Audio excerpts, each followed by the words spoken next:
ஆர்ஆர்பிஎல்பி CBT 2ல் mass weight density டாப்பிக்லேருந்து அடிக்கடி கேட்கக்கூடிய ஒரு சில முக்கியமான கொஷின்ஸ் இப்போ பார்ப்போம்.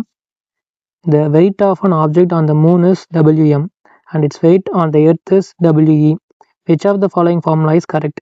சந்திரனில் ஒரு பொருளின் எடை Wm மற்றும் பூமியில் அதன் எடை We ஆகும். பின்வரும் சூத்திரங்களில் எது சரியானது அப்படின்னு கேட்குறாங்க. கொஷினை பார்த்தீங்கன்னா, நிலாவில் ஒரு பொருளோட எடை Wm அப்படின்னு சொல்லிட்டாங்க. அதாவது வெயிட் ஆஃப் த மூன் அப்படின்னு வச்சுக்கோங்களேன். அதுதான் என்ன பண்ணுறாங்க, இந்த எம்மை ஃபஸ்ட்டு மட்டும் எடுத்துக்கிறாங்க Wm அப்படின்னு சொல்லிட்டு. பூமியில் அதோட எடை We அப்படின்னு சொல்கிறாங்க. வெயிட் இன் எர்த்து. அதை இப்படி எழுதிக்கலாமா? அப்போ இந்த ஈயை மட்டும் ஃபஸ்ட் லெட்டர் எடுத்து எழுதிக்கிறாங்க We அப்படின்னு சொல்லிட்டு. சரி, அப்படி கொடுத்துட்டா கீழே இருக்க ஃபார்முலா இதில் எது கரெக்டு அப்படின்றதான் கொஷின். சிம்பிளாக சொல்லணும்னா, நிலாவில் ஒரு பொருளோட வெயிட்டு எப்படி இருக்குன்னு கேட்குறாங்க. நமக்கு நல்லாவே தெரியும், பூமியில் இருக்கக்கூடிய ஈர்ப்பு விசையை விட நிலாவோட ஈர்ப்பு விசை ரொம்ப கம்மி. எவ்வளோ கம்மின்னு உங்களுக்கு தெரியுமா? பூமியோட ஈர்ப்பு விசையில் நிலவோட ஈர்ப்பு விசை வெறும் 1/6 பங்கு தான் இருக்கும். அதாவது நீங்கள் பூமியில் வெயிட் ஆஃப் த எர்த்து நீங்கள் 60 கிலோ இருக்கீங்க அப்படின்னா, மூணில் உங்களோட வெயிட்டு 10 kg தான் இருக்கும். ஏன்னா நீங்கள் என்ன பண்ணுவீங்க, இன்ட்டு 1/6 பண்ணுவீங்க. 60 × 1/6 போடும்போது உங்களுக்கு என்ன ஆயிடும், கேன்சல் பண்ணிங்கன்னா 10ன்னு உங்களுக்கு கிடச்சிரும். அப்போ இதில் ஆப்ஷனில் எது கரெக்டுன்னு பாருங்கள். Weight of the moon is equal to 1/6 into weight of the earth. Option பியை சூஸ் பண்ணிக்கலாமா? If the density of mild steel is 7.8 gram per centimeter cube, what will be the mass per meter of a mild steel of 1000 mm with an 1 mm thickness?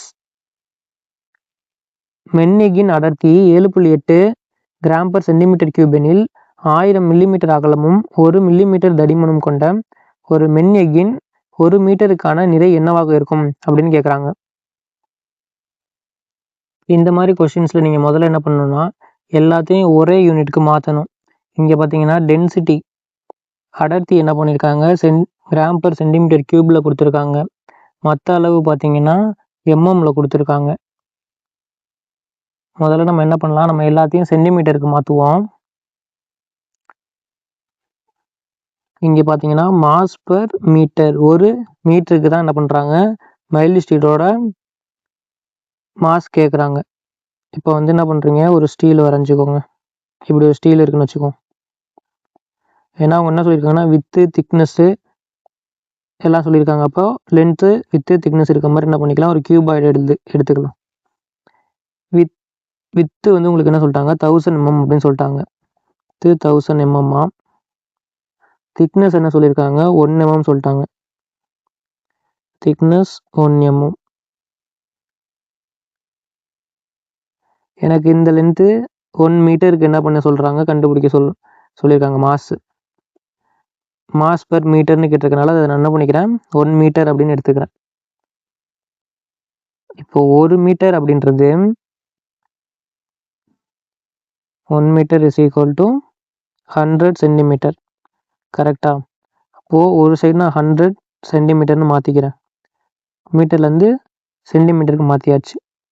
இப்போது எம்எம்லேருந்து சென்டிமீட்டருக்கு மாற்றுங்க. எனக்கு என்ன தெரியும், 1 சென்டிமீட்டர்ன்றது 10 mmன்னு தெரியும். ஆனால் இங்கே என்ன சொல்லியிருக்காங்க, 1000 mmன்னு சொல்லியிருக்காங்க. அப்போ நான் இந்த சைடு ஒரு 100ஆல் மல்டிபிள் பண்ணேன்னா, இந்த சைடு நான் என்ன பண்ணிக்கலாம், ஒரு 100ஆல் மல்டிபிள் பண்ணிக்கலாமா? அப்படி மல்டிபிள் பண்ணால் 1000 mmக்கு எவ்வளோ சென்டிமீட்டர்னு எனக்கு தெரிஞ்சிடும்.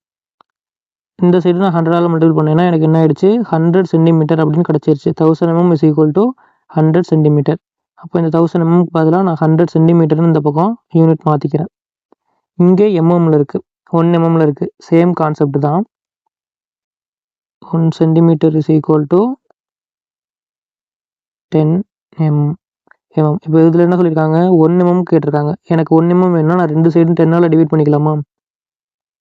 இங்கே 10ஆல் டிவைட் பண்ணிங்கன்னா இது கேன்சல் ஆகிடும், 1 mm கிடச்சிரும். 1/10 அப்படின்றது நீங்கள் எப்படி எழுதிக்கலாம், இந்த சைடு 1.0 இருக்க பாயிண்ட்டு ஒரு சைடு தள்ளி போயிடுமா? அப்போ 0.1 சென்டிமீட்டர்னு ஒரு சைடு கிடச்சிருமா? இந்த 1 mm பதிலாக 0.1 சென்டிமீட்டர் அப்படின்னு எழுதிக்கலாம்.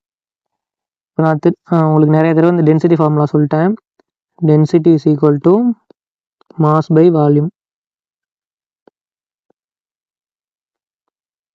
நமக்கு கொடுத்துருக்கிறது டென்சிட்டி கொடுத்துட்டாங்க, வால்யூம் நம்ம இதுலேருந்து கண்டுபிடிச்சிடலாம், மாஸோட வேல்யூ கேட்குறாங்க. அப்போ மாஸ் இஸ் ஈக்குவல் டு இந்த வால்யூம் கிட்ட டிவிஷனில் இருக்கிறத மல்டிப்ளிகேஷன் ஆகிடுமா, இந்த சைடு எடுத்துகிட்டு போனீங்கன்னா mass is equal to density into volume. டென்சிட்டியோட வேல்யூ எழுதுங்க. டென்சிட்டியோட வேல்யூ 7.8 g/cm3. வால்யூமோட வேல்யூ நம்ம என்ன கண்டுபிடிக்கல. வால்யூமோட வேல்யூ கண்டுபிடிங்க. உங்களுக்கு ஒரு கியூபாய்டு கொடுத்து வால்யூம் கேட்டாங்கன்னா LBHன்னு போடுவீங்க. LBH. இப்போ லென்த்து என்ன கண்டுபிடிச்சோம், 100 சென்டிமீட்டரா, 100 சென்டிமீட்டர் இன்ட்டு இந்த சைடு 0.1 சென்டிமீட்டர், இன்னொரு சைடு ஒரு 100 சென்டிமீட்டர். நான் என்ன பண்ணிக்கலாம், இந்த ஒரு டிஜிட்டை எடுத்துகிட்டு 0.1 இங்கிட்ட எடுத்து வந்துடலாம். அப்போ இது 1 சென்டிமீட்டர்னு ஆகிடுமா. பேலன்ஸ் இங்கே வந்து 100 இருக்குது, ஒரு 10 இருக்குது. 100 × 10 1000 சென்டிமீட்டர் 3 தடவை இருக்குது. அப்போது சென்டிமீட்டர் கியூப்னு ஆகிடுமா. 1000 சென்டிமீட்டர் கியூப்னு வால்யூமோட வேல்யூ இங்கே தான் சப்ஸ்டியூட் பண்ணிக்கலாம். அப்போது 1000 சென்டிமீட்டர் கியூப் 7.8. இந்த சென்டிமீட்டர் கியூப் டிவிஷனில் இருக்குது, இது மல்டிப்ளிகேஷனில் இருக்குது. அப்போ இது கேன்சல் பண்ணிக்கலாம். 7.8 கிராம் இன்ட்டு 1000 இருக்கா. 7.8ன்றது ஒரு டிஜிட் தள்ளி வந்துடும். அப்போது ஒரு 0 கேன்சல் பண்ணிட்டீங்கன்னா 78 × 100 7800 கிராம். இங்கே நமக்கு என்ன கொடுத்துருக்காங்க, கிலோகிராமில் கொடுத்துருக்காங்க. நமக்கு தெரியும் 1 kg அப்படின்றது 1000 கிராம். ஓகேங்களா. அப்போது 7800 gram is equal to 7.8 kg. Option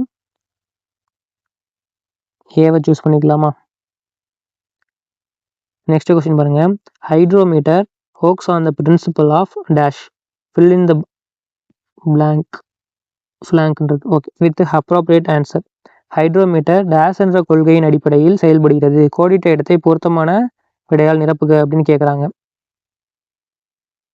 first ஹைட்ரோமீட்டர்னா என்ன, ஒரு திரவத்தோட அதாவது லிக்விட் அடர்த்தியை டென்சிட்டியை அளக்க பயன்படக்கூடிய கருவி தான் இந்த ஹைட்ரோமீட்டர். இது எப்படி ஒர்க் பண்ணுதுன்னு பார்த்தீங்கன்னா, நீங்கள் ஒரு பொருளை தண்ணிக்குள்ளே போட்டிங்கன்னா அது மேலே ஒரு விசையை தள்ளும் இல்லையா, அதுக்கு பேர் தான் மிதப்பு விசை, இல்லைன்னா பயான்சி அப்படின்னு சொல்லுவாங்க.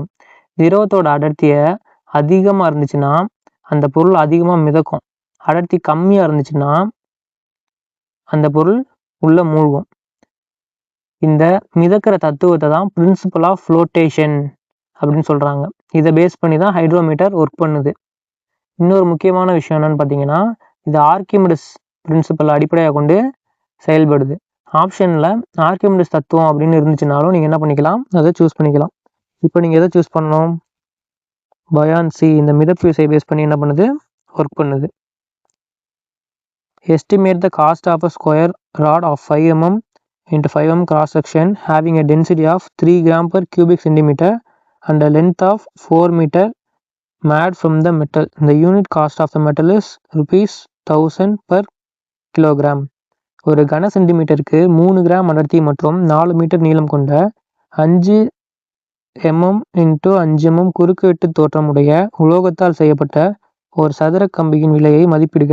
அந்த உலோகத்தின் அலகு விலை 1 கிலோகிராமுக்கு ₹1000 ஆகும் அப்படின்னு கொடுத்துருக்காங்க. இப்போ கொஸ்டின் நீங்கள் பார்த்தீங்கன்னா ஒரு ஸ்கொயர் ராட் அப்படின்னு சொல்கிறாங்க, ஒரு சதுர கம்பி அப்படின்னு சொல்லிட்டாங்க. ஸ்கொயர்ன்றது உங்களுக்கு தெரியும், 4 சைடு ஈக்குவலாக இருக்குமா. இப்போ ஸ்கொயர் வரைஞ்சாச்சு. ராடுன்னு சொல்லிட்டாங்க. ஒரு ராடுன்னு எடுத்துக்கிட்டிங்கன்னு வச்சுக்கோங்களேன், ஒரு சிலிண்ட்ரிக்கல் ராடுன்னு எடுத்துக்கிட்டிங்கன்னா ஒரு சிலிண்டர் மாதிரி ஷேப்பில் இப்படி என்ன பண்ணோம், ராடு அப்படியே லென்த்தாக போய்கிட்டே இருக்கும். அதுதான் இப்போ இந்த ராடு வந்து உங்களுக்கு சிலிண்ட்ரிக்கல் ஷேப்பில் கிடையாது, ஸ்கொயர் ஷேப்பில் என்ன பண்ணுது, அந்த ராடு அப்படியே லென்த்தாக அப்படி போயிட்டே இருக்கும். இந்த மாதிரி ஒரு ராடு இருக்குன்னு வச்சுக்கோங்க, சிலிண்ட்ரிக்கலாக இல்லாமல் உங்களுக்கு ஸ்கொயர் ஷேப்பில் இருக்குது அப்படின்னா நீங்கள் என்ன பண்ணணும், அதுக்கேற்ற மாதிரி ஃபார்முலாஸை யூஸ் பண்ணிக்கணும். ஃபஸ்ட்டு குறுக்கு வெட்டு தோற்றம் பற்றி சொல்கிறாங்க. குறுக்கு வெட்டு தோற்றம்ன்றது இந்த கிராஸ் செக்ஷன் 5 mm × 5 mm, ஒரு சைடு 5 mm சொல்லிட்டாங்க, இன்னொரு சைடும் 5 mm சொல்லிட்டாங்க. லென்த்து 4 மீட்டர்னு சொல்லிட்டாங்க, இதுதான் அந்த லென்த்து 4 மீட்ரு. ஆனால் நீங்கள் டென்சிட்டி பார்த்தீங்கன்னா g/cu/cm, சென்டிமீட்டர் கியூபில் இருக்குது டென்சிட்டி. இப்போ நான் என்ன பண்ணுறேன், எல்லாத்தையும் ஒரே யூனிட்டுக்கு கன்வெர்ட் பண்ணணும். அதனால் சென்டிமீட்டருக்கு எல்லா யூனிட்டையும் கன்வெர்ட் பண்ணுறேன். 1 centimetre is equal to 1 centimeter is equal to 10 mm. எனக்கு தேவை 5 mmக்கு தான் தேவை. அப்போ நான் என்ன பண்ணிக்கலாம், இங்கே டிவைடட் பை 2 போட்டுட்டேன்னா எனக்கு என்ன ஆகிடும், 10/2 5 ஆகிடுமா. அப்போ இங்கேயே நான் டிவைடட் பை 2 பண்ணிட்டேன்னா எனக்கு 5 mmக்கு எவ்வளோ சென்டிமீட்டர் அப்படின்னு தெரிஞ்சிடுமா. 1/2 டிவைட் பண்ணிங்கன்னா 0.5 சென்டிமீட்டர்னு கிடச்சிருமா. 0.5 centimetre is equal to 5 mm. அப்போது எனக்கு இந்த சைடு ஒரு 0.5 சென்டிமீட்டர்னு கிடச்சிரும், இந்த சைடு ஒரு 0.5 சென்டிமீட்டர்னு கிடச்சிரும். பேலன்ஸ் இங்கே மட்டும் 4 மீட்டர்னு ஒன்று இருக்கும். அப்போது 4 மீட்டர் இஸ் ஈக்குவல் டு எவ்வளோ சென்டிமீட்டர் அப்படின்னு நீங்கள் கண்டுபிடிக்கணும். நமக்கு தெரிஞ்சது பார்த்தீங்கன்னா 1 metre is equal to 100 centimetre. அப்போது 4 மீட்டர், இங்கே 4ன்னா நான் 4ஆல் மல்டிபிள் பண்ணிட்டேன்னா இங்கேயும் எனக்கு என்ன பண்ணிடலாம், நான் 4ஆல் மல்டிபிள் பண்ணிடலாமா. 4ஆல் மல்டிபிள் பண்ணிட்டேன்னா எனக்கு என்ன ஆகிடும், 400 சென்டிமீட்டர்னு கிடச்சிரும். 4 metre is equal to 400 centimetre. அப்போ இந்த சைடு 4 மீட்டர் எடுத்துகிட்டு 400 சென்டிமீட்டர்னு போட்டுடலாமா. நெக்ஸ்ட்டு பாருங்கள், நமக்கு என்ன தெரியும், density is equal to mass by volume. நமக்கு இப்போ வந்து டென்சிட்டியோட வேல்யூ கொடுத்துருக்காங்க. என்னென்னு கொடுத்துருக்காங்க, 3 g/cubic சென்டிமீட்டர். அப்போது 3 g/சென்டிமீட்டர் கியூப்னு நான் எழுதிக்கிறேன். எனக்கு இந்த சைடு மாஸோட வேல்யூ தெரியாது, வால்யூமோட வேல்யூ நான் கண்டுபிடிக்கணும். வால்யூம் வந்து இங்கிட்டு 400 சென்டிமீட்டர்னு தெரியும், இந்த சைடு ஒரு 0.5 சென்டிமீட்டர், இந்த சைடு வந்து ஒரு 0.5 சென்டிமீட்டர். அப்போது இந்த 2 0 கேன்சல் பண்ணிட்டீங்கன்னா இங்கிட்ட இருக்க பாயிண்ட்டு இங்கிட்ட வந்துருமா, 5ன்னு ஆகிடும். இங்கே இந்த 0 கேன்சல் பண்ணுறதுக்கு ஒரு பாயிண்ட் இங்கிட்ட எடுத்துகிட்டு வந்துட்டிங்கன்னா 5 × 5 25, 25 × 4 சென்டிமீட்டர் சென்டிமீட்டர் சென்டிமீட்டர் மல்டிபிள் பண்ணிங்கன்னா சென்டிமீட்டர் கியூப். 4 × 25 போட்டிங்கன்னா என்ன ஆகிடும், 100ன்னு வந்துருமா. அப்போது இந்த சைடு இருக்க 100 சென்டிமீட்டர் கியூபை நான் இந்த சைடு எடுத்துகிட்டு போனேன்னா டிவிஷனில் இருக்கிறது மல்டிப்ளிகேஷன் ஆகிடும். கரெக்டாக. அப்போ எனக்கு என்னென்னு கிடைக்கும், mass is equal to 100 × 3, 300 g/centimeter cube. 100 × 3 centimetre cube இருக்கிறதுக்கு அதுக்கு ஒரு சென்டிமீட்டர் கியூப் வருமா. அப்போது இந்த சென்டிமீட்டர் கியூபையும் இந்த சென்டிமீட்டர் கியூபையும் நம்ம கேன்சல் பண்ணிக்கலாம். 300 கிராம். எனக்கு இப்போ நான் மாஸோட வேல்யூ 300ன்னு கண்டுபிடிச்சிட்டேன். 300 கிராம் அப்படின்றது நமக்கு என்ன சொல்லியிருக்காங்கன்னா, அந்த metal the unit cost of the metal is 1000 per kilogram. எனக்கு தெரியும் 1 கிலோகிராமோட வேல்யூ 1000 rupees அப்படின்னு சொல்லிட்டாங்க. 1 kg is equal to 1000 rupees. அப்போது 1 kgன்றது 1000 கிராம். கரெக்டாக. 1000 gram is equal to 1000 rupees. நான் இந்த 3 0 இந்த 3 0 கேன்சல் பண்ணிட்டேன்னா 1 கிராமோட வேல்யூ 1 rupeesன்றது வந்துடும். கரெக்டாக. எனக்கு அப்போ 300 கிராமோடது தான் அதோட மாசுன்னு நான் கண்டுபிடிச்சேன். அப்போ 300 கிராமுக்கு 300 rupees. இந்த சைடு 300ஆல் மல்டிபிள் பண்ணிட்டேன்னா எனக்கு இந்த சைடு 300 வந்துடும். 300 gram is equal to 300 rupees. இப்போ ஆப்ஷன் ஏவை சூஸ் பண்ணிக்கலாமா. நெக்ஸ்ட் கொஸ்டின் பாருங்கள். The mass of a steel cube on earth is 72 kg. If the gravity on the moon is 1/6 times that of earth, what will be the mass of the cube of the moon. பூமியில் ஒரு எஃகு கனசதுரத்தின் நிறை 72 kilogram ஆகும். சந்திரனில் உள்ள ஈர்ப்பு விசை பூமியின் ஈர்ப்பு விசையை போல் 1/6 மடங்கு எனில் சந்திரனில் உள்ள அந்த கனசதுரத்தின் நிறை என்னவாக இருக்கும் அப்படின்னு கேட்குறாங்க. இங்கே தான் என்ன பண்ணுவாங்க, ஒரு சிலர் வந்துட்டு பார்த்த உடனே என்ன பண்ணியிருக்காங்க, ஓகே கிராவிடேஷன் ஆஃப் த மூணு 1/6 times கொடுத்துட்டாங்க. What will the mass of the cube of the moon அப்படின்னு கேட்டாங்க. Mass of the steel of the cube on earth 72 kg அப்படின்னு கொடுத்துட்டாங்க. சரி ஓகே அப்படின்னு உடனே 72/6 அப்படின்னு போட்டு 12 அப்படின்னு 12 அடிச்சுட்டு போயிடுவாங்க. ஆனால் இங்கே தான் நீங்கள் கரெக்டாக பார்க்கணும். வெயிட்டு கேட்டிருந்தாங்கன்னா தான் நீங்கள் என்ன பண்ணணும், மல்டிபிள் டு 1/6 அப்படின்னு போட்டு இந்த 72க்கு 12 kg அப்படின்னு எடுத்துகிட்டு. அவங்க கேட்டிருக்கிறது இங்கே வெயிட்டே கேட்கல. அவங்க கேட்டிருக்கிறது என்ன, what will be the mass of the cube of the மூணுன்னு தான் கேட்குறாங்க. மாஸ் என்ன பண்ணாது, எங்கேயுமே மாறாது. மாசுன்றது ஒரு பொருளில் இருக்கக்கூடிய பருப்பொருட்களின் அளவு. நீங்கள் இந்த உலகத்தில் எங்கே போனாலும் அது மாறவே மாறாது. அது கான்ஸ்டண்ட்டாக எல்லா இடத்துலையும் அப்படியே இருக்கும். வெயிட்டு தான் உங்களுக்கு என்ன பண்ணும், கிராவிட்டியை பொறுத்து மாறும். ஸோ ஒரு பொருள் 72 கிலோ ஸ்டீல் கியூப் வந்து எர்த்தில் இருக்குன்னா அது மூணுலேயும் உங்களுக்கு என்னவாக இருக்கும், சேம் 72 kg தான் இருக்கும். அதனால் ஆப்ஷன் சியை சூஸ் பண்ணிக்கிறோம். நெக்ஸ்ட் கொஸ்டின் பாருங்கள். The unit of relative density is, ஒப்படர்த்தியின் அலகு அப்படின்றது என்ன அப்படின்னு கேட்குறாங்க. ரிலேட்டிவ் டென்சிட்டிக்கு யூனிட் கிடையாது. ஏன் அதுக்கு ஒரு யூனிட் கிடையாதுன்னு தெரியுமா? அதோட ஃபார்முலாவை கவனிங்க. எதுனாலும் அந்த கொஸ்டினுக்கான ஃபார்முலா தெரிஞ்சுனா தான் நீங்கள் அதுக்கான யூனிட் போட முடியும். கரெக்டாக ரிலேட்டிவ் டென்சிட்டியோட ஃபார்முலா எழுதுனீங்கன்னா, relative density is equal to density of the substance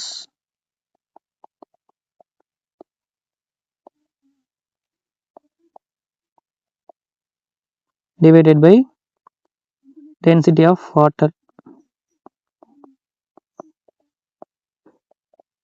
இப்போ என்ன ஆகும்? மேலேயும் டென்சிட்டி கீழேயும் டென்சிட்டின்னும் போது 2 யூனிட்டும் கேன்சல் ஆகும்.